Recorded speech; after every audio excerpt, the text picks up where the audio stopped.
Hello everyone, সকালটা শুরু করেছিলাম পান্তা ভাত, গরম গরম চপ আর আলু সেদ্ধ দিয়ে। আলু মাখা চপ আর পান্তা ভাত কার কার ভালো লাগে জানিও। তারপর দিদি এখানে শীতের নিজের হাতে গোপালের অনেক ড্রেস বানিয়েছিল, সেটাই দেখাচ্ছিল।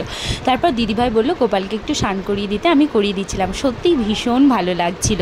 তারপর আমার পছন্দ মতো একটা মিষ্টি ড্রেস নিয়ে আমার গোপালকে পরিয়ে দিলাম, আর হেয়ার আরেও সব কিছু সেট করে দিচ্ছিলাম। তোমাদেরকে অবশ্যই আমি ফাইনাল লুকটা দেখাবো। আর এই যে দেখো তো আমার গোপালকে কেমন লাগছে সেজে গুজে।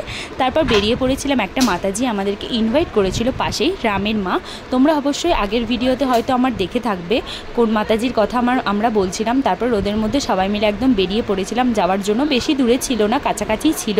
আর আমার ভিডিওগুলো তোমাদের কেমন লাগছে সেটা তোমরা অবশ্যই জানিও। এই যে দেখো মাতাজির বাড়িতে পৌঁছে গেছি, ভগবানকেও দর্শন করিয়ে দিলাম। আর এটা হচ্ছে আমাদের সোনা রাম, দেখো কি মিষ্টি দেখতে, তাই না? আমার তোকে ভীষণ ভালো লাগে। যা গেছে ও প্রচণ্ড হাসাহাসি করছিল, আর ও জানো কোলে থাকতে চায় না। এগুলো খেয়েছিলাম, খুব আনন্দ করেছিলাম। তো চলো তাহলে দেখা হচ্ছে নেক্সট ভিডিওতে। টাটা।